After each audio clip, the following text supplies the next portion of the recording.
मिरज तालुक्यातील सलगरे येथील ग्रामदैवत श्री सिद्धेश्वर देवाची यात्रा 26 डिसेंबरपासून सुरू झाली आहे।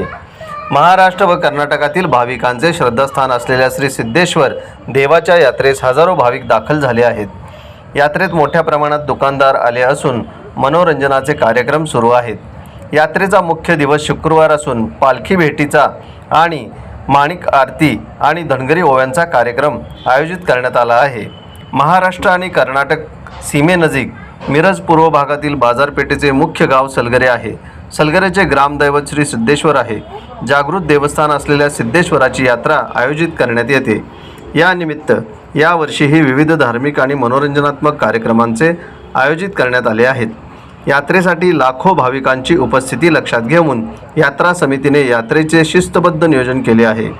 मंदिर परिसरात सध्या मोठे पाळणे व खेळण्यांची दुकाने थाटली आहेत।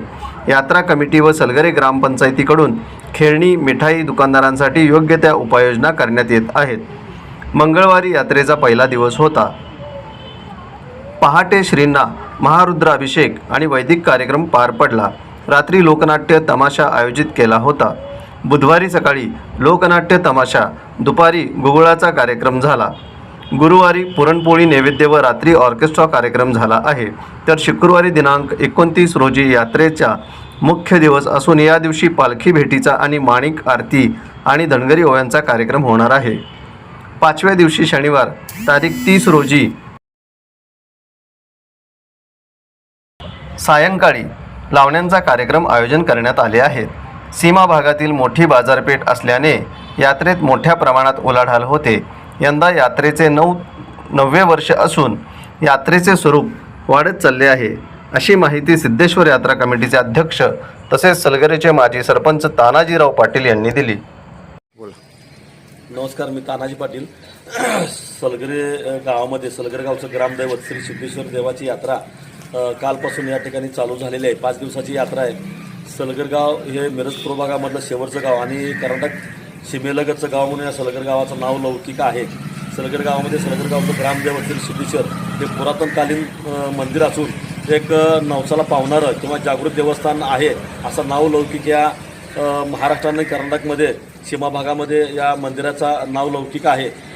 वास्तविक सलगर गावाला यात्रा नव्हती, पण गावामधल्या सर्वच जाती धर्मातल्या माणसांनी आणि विविध पक्षाच्या माणसांनी एकत्र येऊन सलगर गावाला एक यात्रा भरवण्याचं नियोजन केलं आणि बघता बघता 9 वर्ष या यात्रेला झाली आणि सलगर गावामध्ये चांगल्या मोठ्या भावपूर्ण भक्तिभावा अशा उत्साहामध्ये यात्रा संपन्न होते। यात्रेचा कालचा पहिला दिवस, आज दुसरा दिवस आहे आणि 5 दिवस या यात्रेचा दिवस आहे। उद्या पुरणपोळीचा नैवेद्य आहे, आज गुगळ आहे।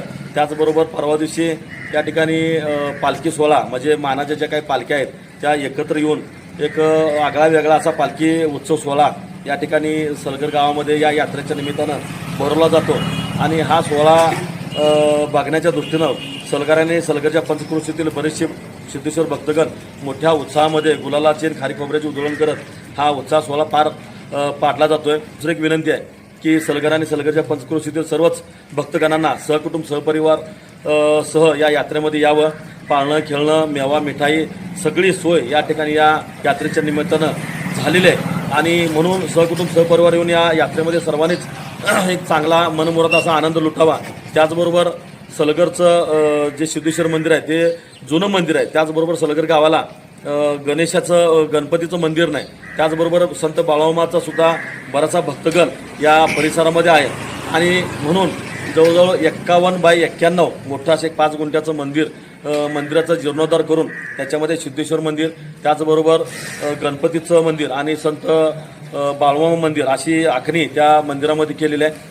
अंदाजे सर्वसाधारण 2,70,00,000चं बजेट या मंदिराचं आहे आणि भक्तगणाने याच्यासाठी सुद्धा सगळं हातानं मदत करावी आणि हे मंदिरसुद्धा आहे या मिरज पूर्व भागामध्ये किंबहुना मिरज तालुक्यामध्ये एक फार मोठं प्रशस्त आणि देखणं नयनरम्य अशा पद्धतीचं मंदिराची उभारणी करण्याचा मानस आमच्या सर्वच गावामधल्या यात्रा कमिटीच्या वतीनं करण्याचं ठरवलेलं आहे। याच्यासाठी सुद्धा सगळं हातानं मदत करावी अशी सुद्धा विनंती या ठिकाणी करतोय। पुन्हा एकदा सलगर गावाच्या या सिद्धेश्वर यात्रेमध्ये सर्वांनीच सहकुटुंब सहपरिवार सहभाग घ्यावा, नोंदवावा, मोठ्या उत्साहामध्ये यात्रा पार पाडावी। त्याचबरोबर हे लाईव्ह प्रक्षेपण